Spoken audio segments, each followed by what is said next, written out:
Hello everyone, welcome to my channel. आज की video में हम लोग पढ़ने वाले chapter number 4 science class 10th boards के लिए। ओके, तो अगर आप लोगों का सेशन स्टार्ट हो चुका है तो आप तो देख सकते हो, जिसका नहीं हुआ है अप्रैल से तो स्टार्ट हो जाएगा, तो आप लोगों को ये वीडियोस देखने हैं, ठीक है। और अगर आप लोगों को मेरा टीचिंग मेथड अच्छा लगता है तो प्लीज़ आप लोग अपने फ्रेंड्स के साथ शेयर करेंगे, लाइक करेंगे और वो जो सब्सक्राइब है उस पर क्लिक करेंगे। तो हम लोग स्टार्ट करते हैं केमिकल रिएक्शंस एंड इक्वेशन से। तो केमिकल इक्वेशंस क्या होती है?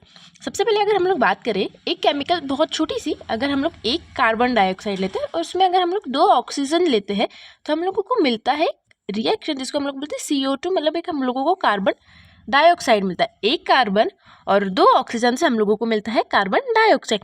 तो एक ये क्या हो गई, एक ये केमिकल इक्वेशन हो गई, ठीक है। ये तो बहुत सरल है, ठीक है। ऐसी बहुत सारी केमिकल इक्वेशंस है जो हम लोग इस चैप्टर में पढ़ेंगे और जिसका आप लोगों को पढ़ना पड़ेगा और याद भी करना पड़ेगा, ठीक है। सो हम लोग देखते हैं, आप लोगों ने एक फिजिकल चेंज और केमिकल चेंज के बारे में तो सुना ही होगा, ठीक है। एक फिजिकल चेंज होता है और एक होता है केमिकल चेंज, ठीक है। तो इस दोनों में क्या डिफरेंस है, फिजिकल चेंज और केमिकल चेंज में? तो फिजिकल चेंज वैसा चेंज होता है जो चेंज हो चुका है। अगर हम लोग कोई भी, जैसे हम लोगों ने वाटर को, ठीक है, अगर जैसे हमारे पास सिंपल एक वाटर है और हम लोगों ने वाटर को अगर आइस में हम लोग कन्वर्ट करते हैं, ठीक है, तो एक ये फिजिकल चेंज हुआ, क्योंकि आइस जो है बाद में वो लिक्विड फॉर्म में आ सकती है, ठीक है। अब ये सॉलिड फॉर्म में होगी और बाद में लिक्विड फॉर्म में आ सकती है, लेकिन कुछ चेंजेस ऐसे होते हैं जो नहीं आ सकते। अगर दूध देखा है तो दूध में अगर हम लोग दही डालते तो दही बन जाता है, तो क्या दही वापस दूध बनेगा? क्या नहीं। तो वो कौन से चेंज हो जाते हैं? Chemical change. अभी ये तो बहुत सरल है, आपको ये एग्जाम में आएगा, तो ऐसे क्वेश्चन जो है वो एग्जाम में तो आते नहीं है, लेकिन हाँ, आप लोगों को ये बहुत सारे ऐसे एग्जाम्पल्स जो है वो नीचे दिए हैं। अगर आप लोग देखेंगे तो ये बहुत सारे एग्जाम्पल्स आप लोगों को दिए, जैसे milk is left at room temperature है। फिर अगर इसको एक्सपोज कर दिया, जैसे क्योंकि ये जो होता है आयन तवा होता है, पैन होता है या नेल होती है हमारी, जो पिन होती है, साड़ी पिन्स होती है, अगर उसको हम लोगों ने एटमॉस्फेयर में कर दिया तो उस पर जंग लग जाता है, ठीक है। बहुत सारे हमारे पास ऐसे। और अगर हम लोग फूड को कुक कर देते हैं तो वो एक केमिकल चेंज होता है, क्योंकि बाद में अगर हमने सब्जी बना ली तो क्या हम लोग उसको वापस रॉ में ला सकते? नहीं ला सकते, ठीक है। वैसे ही फूड जो है अपनी बॉडी में डाइजेस्ट हो जाता है, तो क्या हम लोग वापस वो फूड को बना सकते हैं? नहीं। और हम लोग जो रेस्पायर करते हैं, तो ये सारे जो होते हैं केमिकल चेंजेस होते हैं, ठीक है। सो आप लोगों ने ये तो सारे पढ़े ही होंगे, बहुत मतलब बहुत सारी क्लासेस में 8th-9th में तो ये पढ़े होंगे।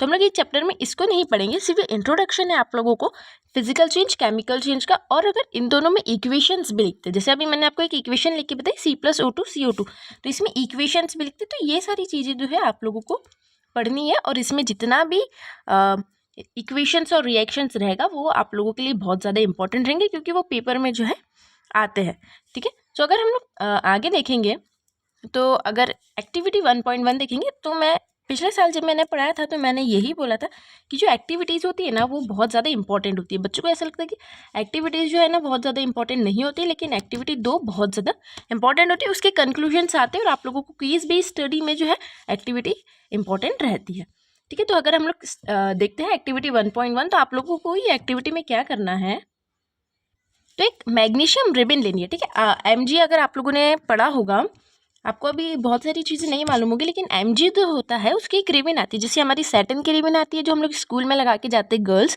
वैसे एक जो आती है मैग्नीशियम की एक रिबन आती है। तो वो रिबन को हम लोगों को लेना है, जैसे 2 सेंटीमीटर उन्होंने बोला है, तो हम लोग क्या करेंगे कि इसके 2 सेंटीमीटर के एक रिबन लेंगे और उसको टोंग से, टोंग मतलब जो अपना चिमटा होता है ना, जिससे हम लोग रोटी सेकते हैं, वो उससे, लेकिन वो केमिस्ट्री में अलग होता है, ठीक है। केमिस्ट्री में वो किचन वाला यूज़ नहीं होता है, उसका दूसरा होता है, तो उसको हम लोग बोलते हैं टोंग। अगर आप लोगों ने प्रैक्टिकल्स किए होंगे तो आप लोगों को मालूम होगा टोंग क्या होता है। तो टोंग से अगर हम लोग वो 2 सेंटीमीटर मैग्नीशियम रिबन को पकड़ के जलाते हैं, ठीक है, तो जलाते हम कोई भी जब चीज़ को बर्न करते हैं तो उसमें से क्या निकलता है? हम लोगों को ऐश मिलता है।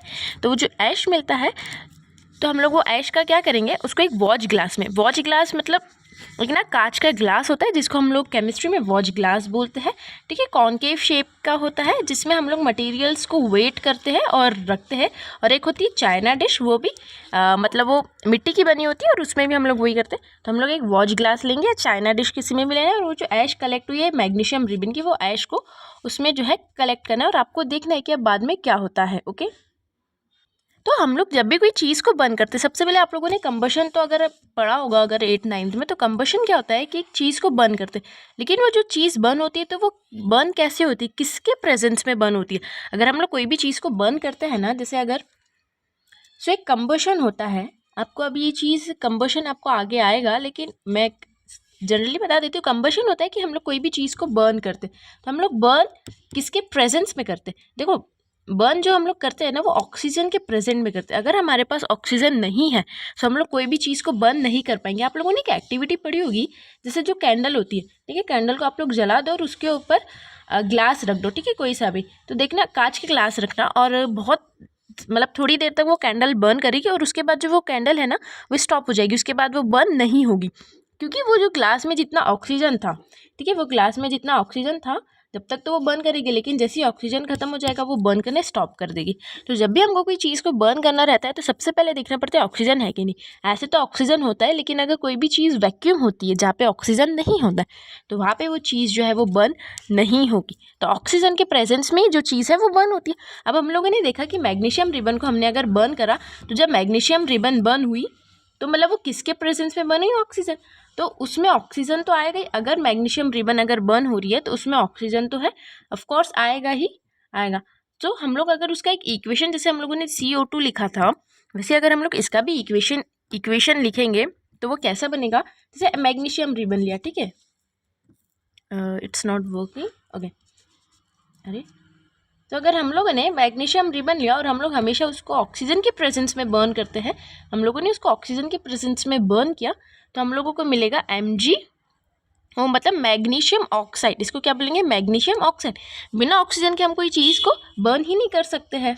तो इसकी इक्वेशन क्या बनी? Magnesium plus oxygen. अभी हम लोग ऑक्सीजन को हमेशा 2 में लेते, ठीक है, हम लोग कभी सिंगल ऑक्सीजन नहीं लेंगे, हम लोग ऑक्सीजन को O2 के फॉर्म में लेते हैं। अब ये चीज़ थोड़ी सी कॉम्प्लिकेटेड होगी आप लोगों के लिए, लेकिन ये याद रखना है कि ऑक्सीजन को हम लोग हमेशा दो में लेते हैं, एक में हम लोग ऑक्सीजन नहीं लेते हैं। ये चीज़ क्लियर होगी। अब अगर आप लोग देखोगे कि राइट हैंड साइड और लेफ्ट हैंड साइड, ठीक है, राइट हैंड साइड और अगर लेफ्ट हैंड साइड हम लोग देखते हैं तो इक्वेशन आपको कुछ थोड़ी सी अलग लग रही होगी। कैसी अलग लग रही है आप लोगों को? जैसे इधर तो एक मैग्नीशियम है, ठीक है, और यहाँ पे 2 ऑक्सीजन है, लेकिन हम लोग यहाँ पे देखेंगे तो यहाँ पे एक ही मैग्नीशियम है और एक ही ऑक्सीजन है, तो मतलब एक और ऑक्सीजन कहाँ चले गया? तो ये बहुत सारे डाउट्स है जो हम लोग इसके 2-3 लेक्चर्स के बाद हम लोग देखेंगे कि ये ऐसा क्यों होता है। बहुत सारी इक्वेशन में ऐसे ही होता है कि आपके पास मतलब ये अगर हम लोग इसको लेफ्ट हैंड साइड बोलते हैं, ठीक है, हम लोग इसको क्या बोलते हैं? ये है लेफ्ट हैंड साइड और ये होता है राइट हैंड साइड, ठीक है। तो लेफ्ट हैंड साइड में जितने मटेरियल्स रहते हैं, जैसे यहाँ पे 2 ऑक्सीजन है, तो यहाँ पे आके जो है वो एक ही ऑक्सीजन हो जाता है। ऐसा क्यों होता है? तो हम लोग इसको तो देखेंगे, ठीक है। तो अगर हम लोग वो बात करेंगे उस चीज़ की, तो हम लोगों ने इससे क्या सीखा? तो एक्टिविटी 1.1 से हम लोगों ने देखा कि हम लोग मैग्नीशियम को हमेशा, जो कंबशन होता है हमेशा ऑक्सीजन के प्रेजेंस में होता है, तो हम लोगों ने मैग्नीशियम को जब बर्न किया ऑक्सीजन की प्रेजेंस में, तो हम लोगों को मिला मैग्नीशियम ऑक्साइड, ठीक है, MgO मिला हम लोगों को। तो अभी इसकी इक्वेशन आप लोगों को याद करनी पड़ेगी, ठीक है, और इक्वेशन जो है वो बहुत ज़्यादा इंपॉर्टेंट होती है और हमेशा एग्जाम्स में आती है। सो हम लोग ये वाला पैराग्राफ अगर देखते हैं तो आप लोग ये वाला पैराग्राफ पढ़ेंगे, ऊपर वाला जो लिखा है, तो you must have observe that magnesium ribbon burns with a dazzling white flame, ठीक है। तो इसका आप लोग यूट्यूब पे सर्च कर सकते हो कि जो मैग्नीशियम रिबन है वो कैसा बर्न होता है and changes into white powder. हमेशा कोई बर्न होती है चीज़, उसके बाद उसका जो ऐश रहता है वो पाउडर के फॉर्म में ही रहता है, और ये पाउडर जो होता है वो मैग्नीशियम ऑक्साइड होता है, क्योंकि हमेशा जो है ऑक्सीजन के प्रेजेंस में जो चीज़ है वो बर्न होती है, ठीक है। तो ये चीज़ क्लियर हुई। तो हम लोगों ने 1.1 एक्टिविटी से ये समझा कि हमेशा जो है बर्न जो चीज़ें होती है वो ऑक्सीजन के प्रेजेंस में होती है, पहली चीज़ ये। दूसरी चीज़ हम लोगों ने ये सीखी है कि उसकी इक्वेशन कैसे बनेगी, क्योंकि इक्वेशन जो है वो बोर्ड्स में आ सकती है। तो Mg प्लस O, तो हम लोगों को क्या मिला है? MgO। Mg प्लस O2, तो हम लोगों को क्या मिला है? MgO। और यह भी इक्वेशन जो है बैलेंस नहीं है, तो हम लोग इसको इक्वेशन को बैलेंस करना जो है सीखेंगे, और हम लोग इसको क्या बोलते हैं, इसको क्या बोलते हैं, इसको क्या बोलते हैं, ये हम लोग केमिकल इक्वेशंस में सीखेंगे, ठीक है। सो अगर हम लोग कंटिन्यू करते हैं तो हम लोग देखते हैं एक्टिविटी 1.2 और एक्टिविटी 1.3। देखो एक्टिविटीज़ जो दी है ना उसके कंक्लूजन्स आप लोग बाजू में लिख लेना, क्योंकि एक्टिविटीज़ जो है आपको केस स्टडी में हेल्प कर सकते हैं। माइट भी ऐसी सेम एक्टिविटी नहीं आए कि उसमें मैग्नीशियम ही आ जाए, लेकिन अगर कुछ दूसरा भी मटीरियल आ सकता है तो आप लोगों को ये चीज़ याद रहनी चाहिए। ओके बच्चों, तो हम लोग अब मूव करते हैं एक्टिविटी 1.2 के लिए। तो हम लोग अगर एक्टिविटी 1.2 देखेंगे तो उसके लिए हम लोगों को सबसे पहले लेना है एक लेड नाइट्रेट, ठीक है, वो टेस्ट ट्यूब में लेना है, और एक हम लोगों को लेना है पोटेशियम आयोडाइड, ठीक है। पोटेशियम आयोडाइड और लेड नाइट्रेट क्या होती है तो आप लोगों ने पहली बार सुना होगा, लेकिन एक चीज़ याद रखना, मैं इसकी इक्वेशंस और इसका फॉर्मूला आपको बता देती हूँ, तो आप लोग ये लिख लेंगे। और ये जो इक्वेशन है उसके बाजू में आप लोग ये सारी चीज़ें लिखेंगे। और एक चीज़ याद रखना है आप लोगों को कि जितने भी मैं इक्वेशंस बता रही हूँ वो एग्ज़ाम में आती ही है, ठीक है। तो आप लोगों की बहुत ज़्यादा अच्छे से जो है वो लिखनी पड़ेगी। तो अभी हम लोग देखते हैं कि लेड नाइट्रेट, तो लेड जो होता है हम लोग उसको पीबी से डिनोट करते हैं, लेड, ठीक है। तो नाइट्रेट जो होता है उसको हम लोग डिनोट करते हैं NO3 होल ट्वाइस से, NO3 है ये, ठीक है, ये 3 है ना, NO3 प्लस होल ट्वाइस। और अगर हम लोग उसमें क्या मिक्स कर रहे हैं, पोटेशियम आयोडाइड, तो पोटेशियम हम लोग K से करते हैं और आयोडाइड मतलब वो आयोडीन का ही जो फॉर्म रहता है उसको हम लोग बोलते हैं आयोडाइड, ठीक है। तो potassium lead nitrate plus potassium iodide, तो हम लोगों को ये इक्वेशन है, जो ये इक्वेशन हमको देती है लेड आयोडाइड, ठीक है। अब ये क्या हो रहा है कि ये वाला जो लेड है ना वो इस वाले से मिक्स करेगा, ये वाला जो पीबी है मतलब लेड है वो इस वाले से के आई के आई से मतलब आयोडाइड से जो है वो रिएक्ट करेगा, और ये जो NO3 है ये हमेशा के साथ रिएक्ट करेगा। तो हम लोगों को मिलेगा 2KNO3। ये एक इक्वेशन है, ये इक्वेशन आप लोग अपने एक्टिविटी के बाजू में एनसीईआरटी की बुक में, इसलिए मैं पेजेस लगाती हूँ ताकि आप लोग वो हर एक चीज़ को पकड़े और जो भी इक्वेशंस दिए आप लोग उसके बाजू में लिख लें।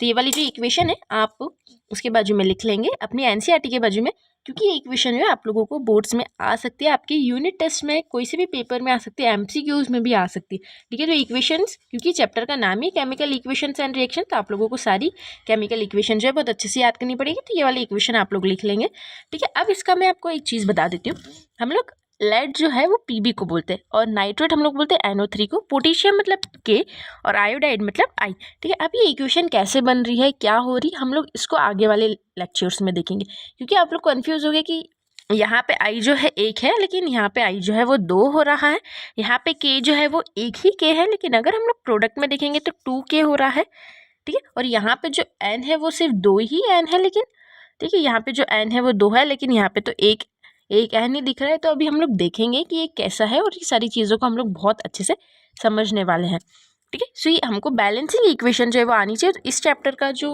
उन्होंने मकसद है, मतलब इस चैप्टर का जो कंक्लूजन है वो आप लोगों को बैलेंसिंग इक्वेशन ही आनी चाहिए और टाइप्स ऑफ रिएक्शन आनी चाहिए, ठीक है। सो अगर हम लोग देखेंगे तो एक्टिविटी 1.2 में जो इक्वेशन मैंने बताई आप लोग प्लीज़ वो इक्वेशन लिख लेंगे अच्छे से। और ये इक्वेशन बस इसमें इतना ही कि व्हाट डू यू ऑब्जर्व, हम लोगों को एक येलो कलर का जो सॉल्यूशन मिलता है जब हम लोग इनको मिक्स करते हैं। तो यहाँ पे आप लोग ये भी लिख सकते हैं कि हम लोगों को येलो कलर का जो है वो सॉल्यूशन मिलेगा और इसकी इक्वेशन लिख लेंगे, ठीक है। अभी तो इतना ही समझेंगे, इक्वेशन को हम लोग बैलेंस भी करेंगे जो कि हम लोग नेक्स्ट वाले लेक्चर्स में कंटिन्यू करेंगे, ठीक है। और अभी हम लोग कंटिन्यू करते हैं एक्टिविटी 1.3 के साथ, और बस हम लोग आज इस वीडियो में सिर्फ इतना ही पढ़ेंगे और केमिकल इक्वेशन जो है हम लोग कल से स्टार्ट कर देंगे, है ना। तो अगर हम लोग देखते हैं 1.3 एक्टिविटी, तो 1.3 एक्टिविटी में हम लोगों को क्या दिया है, तो हम लोगों को जिंक ग्रैन्यूल्स लेने। जिंक जो होता है वो एक मेटल होता है, देखो आयन जैसा मेटल होता है ना, वैसे एक जिंक जो है वो मेटल होता है। और ग्रैन्यूल्स जो यहाँ पे ग्रैन्यूल्स लिखा है उसका मतलब है कि छोटे छोटे पार्ट्स जो होते हैं, जो हमारे सेफ्टी पिन कैसे छोटी छोटी होती है, जो हमारी सुई नीडल होती है, तो ऐसे एक जिंक ग्रैन्यूल्स आते हैं जो बहुत ऐसे छोटे छोटे रहते हैं, जो कि एक मेटल रहता है। हम लोगों को उसको कोनिकल फ्लास्क में लेना है। कोनिकल फ्लास्क मतलब क्या होता है कि एक ऐसा फ्लास्क होता है, ठीक है।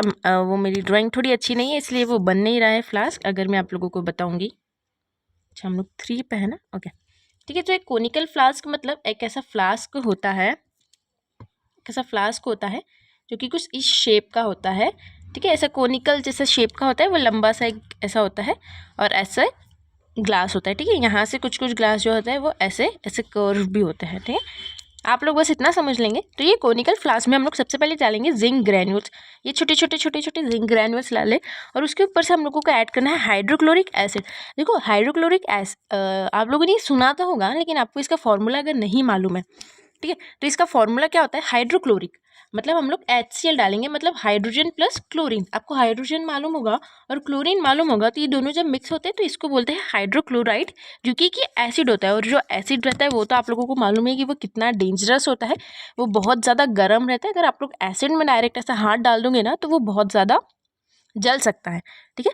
सो ये चीज़ तो आप लोगों को मालूम होगी। तो अगर हम लोग एक्टिविटी पे आते हैं, तो एक्टिविटी में हम लोगों को जिंक ग्रैन्यूल्स लेना और उसको हाइड्रोक्लोरिक एसिड में डालें, और एक और होता है सल्फ्यूरिक एसिड, ठीक है। तो सल्फ्यूरिक एसिड क्या होता है, वो भी H2SO4 होता है, जो कि सेम हाइड्रोक्लोरिक एसिड और सल्फ्यूरिक एसिड जो दोनों ही बहुत ज़्यादा डेंजर होते हैं, ठीक है। सो इसलिए उसमें लिखा है कि इसको हैंडल विथ केयर करना है, क्योंकि एसिड होते हैं तो हम लोग कॉनिकल फ्लास्क में जब कोई सा भी मेटल, देखो अभी इसमें क्या दिया है ना आप लोगों को कि जिंक मेटल दिया है, ठीक है। एक आप लोगों को इसमें जिंक दिया है, लेकिन हम लोग जिंक की जगह आयरन भी ले सकते हैं और लेड भी ले सकते हैं, क्योंकि ये सारे क्या होते हैं, मेटल्स होते हैं। और हम लोगों को क्या करवाना है कि मेटल्स को हम लोगों को एसिड्स के साथ जो है वो रिएक्ट करवाना है। ये एक्टिविटी का यही है। देखो तो अभी एक्टिविटी 1.3 में आप लोगों को जिंक दिया है और हाइड्रोक्लोरिक एसिड दिया है, ठीक है। लेकिन अगर आपको एग्जाम में अगर आयन आ जाए या फिर लेड आ जाए तो आप लोगों को इनकी भी प्रिपरेशन करनी पड़ती है, क्योंकि ये भी सारे क्या है, मेटल्स हैं, ठीक है। तो अगर हम लोग देखते हैं वो एक्टिविटी का कंक्लूजन क्या है कि जब दोनों मिक्स होते हैं तो हम लोगों को क्या प्रोडक्ट मिलता है। तो हम भैया हम लोग अगर इक्वेशंस को देखते हैं तो देखो सबसे पहले हम लोगों ने जिंक लिया, उसमें दोनों जो है एसिड लिखा है, तो हम लोग दोनों एसिड के साथ करेंगे। तो हम लोगों ने पहले जिंक लिया और जिंक को हम लोगों ने रिएक्ट करवाया HCl के साथ, ठीक है। जब हम लोग जिंक को HCl के साथ, मतलब हाइड्रोक्लोरिक एसिड, इसमें C कैपिटल आएगा, ठीक है। आप लोग ये इक्वेशन जो है मेरे साथ साथ अपनी कॉपी में लिखेंगे। सो जिंक जो होता है ना वो इसके साथ रिएक्ट करेगा, किसके साथ, HCl के साथ। अब ये इसके साथ क्यों रिएक्ट करेगा तो इसका हम लोग थर्ड चैप्टर में देखेंगे, ठीक है। जब थर्ड चैप्टर में हम लोग मेटल्स और नॉन मेटल्स पढ़ेंगे ना, जब आप लोगों को और क्लियर होता जाएगा। अभी तो आपको सिर्फ याद करना है, लेकिन जब आपको ये चीज़ें समझ आ जाएगी ना तो आप लोगों के लिए बहुत ज़्यादा ईजी हो जाएगा। तो हम लोगों को मिलेगा ZnCl2 मिलेगा। अभी यहाँ पे तो Cl एक ही है, लेकिन यहाँ पे हम लोगों को 2 Cl मिलेंगे और हम लोगों की जो हाइड्रोजन जो गैस बचेगी तो हम लोग H2 एक गैस मिलेगी जो कि हवा में उड़ जाएगी, ठीक है। तो एक इक्वेशन आप लोग ये लिखेंगे और एक और इक्वेशन आप लोग ये लिखेंगे। हम लोग Zn को H2SO4 मतलब सल्फ्यूरिक एसिड के साथ भी जो रिएक्ट करवाएंगे तो हम लोगों को उसमें क्या प्रोडक्ट्स मिलेंगे, Zn मिलेगा, ठीक है। और Zn जो रहेगा वो SO4 के साथ रिएक्ट करेगा, मतलब ZnSO4 मिलेगा और जो वापस जो H2 जो गैस रहेगी वो ऐसे उड़ जाएगी। तो ये दोनों इक्वेशन लिखेंगे। और आप लोगों के लिए होमवर्क ये रहेगा कि अभी मैंने आप लोगों को Zn के साथ करके बताया, आप लोग घर पे Pb मतलब लेड के साथ करेंगे, Fe मतलब आयन के साथ भी आप लोग ट्राई करेंगे, क्योंकि मेटल से सेम एक्टिविटीज़ जो है वो एग्जाम में नहीं आएगी, लेकिन इससे मिलती जुलती जो है एक्टिविटीज़ आ सकती है एग्जाम में, ठीक है। अब इसका क्या मकसद था, अभी आपने इक्वेशंस तो लिख ली है, ठीक है, कि हम लोगों को 2 प्रोडक्ट्स मिले हैं। कौन कौन से प्रोडक्ट्स मिले, हम लोगों को 2 प्रोडक्ट्स मिले हैं, जो कि सबसे पहले हम लोगों को एक प्रोडक्ट मिला है ZnCl2 प्लस H2 मिला है और एक और प्रोडक्ट मिला है ZnSO4 प्लस H2 मिला है, ठीक है। तो ये दोनों प्रोडक्ट्स आप लोग यहाँ पे एक्टिविटी में NCERT के पास में लिख लेंगे। और इसका क्या मतलब है कि जब भी जो एसिड रहता है, एसिड क्योंकि बहुत ज़्यादा गर्म होता है, तो जब भी वो मेटल के साथ रिएक्ट करता है तो वो रिएक्शन एक्सप्लोसिव, मतलब उसमें से आग भी लग सकती है, क्योंकि एसिड बहुत ज़्यादा खतरनाक होता है, इसलिए उसको हैंडल विथ केयर करा है। तो इसमें क्या होगा कि वो जो टेम्परेचर रहेगा, तो जब आप वो कॉनिकल फ्लास्क को पकड़ोगे ना तो टेम्परेचर रहेगा वो बहुत ज़्यादा गर्म हो जाएगा, क्योंकि एसिड जो रहता है वो वैसे ही बहुत ज़्यादा गर्म होता है। मतलब आप अगर आप लोग देखोगे तो HCl जो एसिड है, जो H2SO4 जो एसिड है वो बहुत ज़्यादा गर्म होता है। तो उसके साथ क्या होगा कि क्योंकि वो एसिड बहुत ज़्यादा गर्म होता है तो उसका जो कॉनिकल फ्लास्क रहेगा वो भी गर्म हो जाएगा, और क्योंकि वो जल भी सकता है ना, इसीलिए। जैसे आपको ये वाली इक्वेशन में दिया होगा, तो देखो इन लोगों ने यहाँ पे सल्फ्यूरिक एसिड डाला है, जिंक ग्रैन्यूल्स लिया है और एक ये कॉनिकल फ्लास्क ऐसा होता है और ये H2S गैस है, ठीक है। और उसको हम लोग बंद कर देते हैं, क्योंकि क्या होता है कि अगर वो HCl जो है अगर वो उड़ गया, इसीलिए हम लोग उसको एक ऐसा पैक कर देते हैं कॉर्क से, ठीक है बच्चों। सो ये आप लोगों को बहुत अच्छे से याद रखनी है ये वाली एक्टिविटीज, इसकी इक्वेशन। और हम भी इक्वेशन जो है ना अभी आप लोग याद कर लेना, लेकिन बाद में जब हम लोग सेकेंड और थर्ड चैप्टर पढ़ेंगे ना, जब आप लोगों के लिए इक्वेशन जो है वो बहुत ज़्यादा ईजी हो जाएगी, ठीक है। ये क्योंकि इतनी टफ इक्वेशन जो है ये है नहीं, ईजी इक्वेशंस आप लोगों के लिए हो जाएगी, ठीक है बच्चों। सो हम लोगों ने अभी एक्टिविटी 1.1, 1.2, 1.3 पढ़ी, 1.1 पढ़ी, 1.2 पढ़ी और 1.3 पढ़ी, और तीनों के हम लोगों ने कंक्लूजन देखे। तो इसका कंक्लूजन ये था कि कॉनिकल फ्लास्क जो है गर्म हो जाएगा, क्योंकि एसिड जो रहता है वो बहुत ज़्यादा गर्म रहता है, वो एक्सप्लोसिव रहता है, और अगर वो जब मेटल के साथ रिएक्ट करता है तो वो जो चीज़ है वो गर्म हो जाती है। तो हम लोगों ने तीनों पढ़ी, इन तीनों के कंक्लूजन पढ़े, तीनों के कंक्लूजन आप लोग लिख लेंगे, उसकी रिएक्शंस भी लिखेंगे, एग्जाम में ये आ सकता है। और मैंने आपको एक्टिविटी 1.3 में ये भी बताया कि हम लोगों ने जिंक के साथ किया, लेकिन आप लोग दूसरे मेटल्स के साथ भी करके देखना, ठीक है। तो हम लोग एक्टिविटीज़ में हम लोगों ने क्या देखा कि सबसे पहले उनका जो स्टेट चेंज हो जाता है, कलर चेंज हो जाता है, ठीक है। हम लोगों ने इसमें जो 1.2 एक्टिविटी में देखा तो उसका सॉल्यूशन कैसा हो जाता है, येलो कलर का उसका सॉल्यूशन हो जाता है, ठीक है, गैस भी निकलती। ये 1.3 एक्टिविटी में हम लोगों ने देखा कि दोनों इक्वेशन जब हम लोगों ने HCl के साथ रिएक्ट करवाया था और जब हम लोगों ने H2S के साथ, जैसे हम लोगों ने HCl के साथ रिएक्ट करवाया तो भी जो H2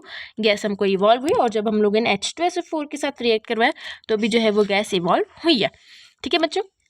ये जो इसका कंक्लूजन है कि जो चेंज होता है इवोल्यूशन ऑफ गैस भी होता है, चेंज इन टेम्परेचर भी होता है, क्योंकि ये जो एसिड्स रहते हैं वो बहुत ज़्यादा गर्म रहते हैं, है ना, तो वो कोनिकल फ्लास्क जो है वो गर्म हो जाता है। ठीक है बच्चों, अब इसमें आता है कि as we observe the changes around us we can see that there is a large variety of chemical reactions taking place around us. हम लोगों को मालूम है, हम लोग सिंपल से अगर खाना भी बनाते हैं ना तो उसमें भी एक केमिकल रिएक्शन होता है। हम कुछ भी चीज़ करते हैं, ठीक है, कपड़े भी धोते हैं तो उसमें भी एक केमिकल चेंज होता है। ठीक है, तो बहुत सारी चीज़ें जो है हमारी जो हम लोग रोज़ जो करते हैं, हमारे जो फूड डाइजेस्ट हो रहा है उसमें भी केमिकल रिएक्शन, हर एक चीज़ में जो केमिकल रिएक्शन होता ही है। ठीक है, तो ये चीज़ आप लोगों को क्लियर हो चुकी है ना। फिजिकल चेंज, केमिकल चेंज ऐसा एग्जाम में बहुत ज़्यादा इंपॉर्टेंट नहीं है, लेकिन आप लोगों को एक्टिविटी इंपॉर्टेंट रहती है, तो प्लीज़ बच्चों आप लोग एक्टिविटी को जो है वो बहुत ज़्यादा अच्छे से करेंगे। ठीक है, और इस चैप्टर में मतलब इस वीडियो के लिए तो इतना ही। हम लोग कल वाली वीडियो में 1.1 केमिकल इक्वेशंस पढ़ेंगे। और देखो बच्चों, ये लेक्चर नंबर 4 था, जो कि मैंने बहुत ट्राई किया कि आपको बहुत अच्छे से एक्सप्लेन करूँ। बहुत सारी इक्वेशन जो है मैंने आपको अच्छे से एक्सप्लेन नहीं ही करी है, इसीलिए नहीं करी क्योंकि उसमें आप लोगों को बैलेंसिंग आना चाहिए, और जो बैलेंसिंग है हम लोग वो वाले को नेक्स्ट वीडियोज़ में हम लोग कंटिन्यू करेंगे, बहुत अच्छे से हम लोग बैलेंसिंग करेंगे। ठीक है बच्चों, सो इस वीडियो के लिए इतना ही। कल वाले आपको अगर ये वाली दोनों इक्वेशन लिखनी है तो आप लोग लिख लेना, एग्जाम में आ जाती है। और मैंने होमवर्क दिया है कि आप लोग ये पी है, ये पी है, तो आप लोग पी और एफ के साथ मतलब लेड और आयन के साथ आप लोग ट्राई कर सकते हैं, नहीं तो देखना अगर बने तो ठीक है, नहीं तो कोई बात नहीं। ठीक है बच्चों, सो हम लोग कल वाले वीडियोस में स्टार्ट करेंगे, और फिर हम लोग कल वाले वीडियो में केमिकल इक्वेशंस को लिखते कैसे हैं और हम लोग बैलेंसिंग भी जो है वो कल वाले वीडियो में ही कंटिन्यू करेंगे। तो इस वीडियो के लिए इतना ही, बाय। और अगर आप लोगों को कोई भी डाउट हो तो प्लीज़ कमेंट करेंगे, मैं सारे डाउट को क्लियर करते चलूँगी। और मैं इसलिए एक्टिविटीज़ पे ज़्यादा फोकस करी क्योंकि वो एग्ज़ाम से आ सकती है, वो एग्ज़ाम्स के लिए इंपॉर्टेंट हो सकती है। ठीक है बच्चों, बाय।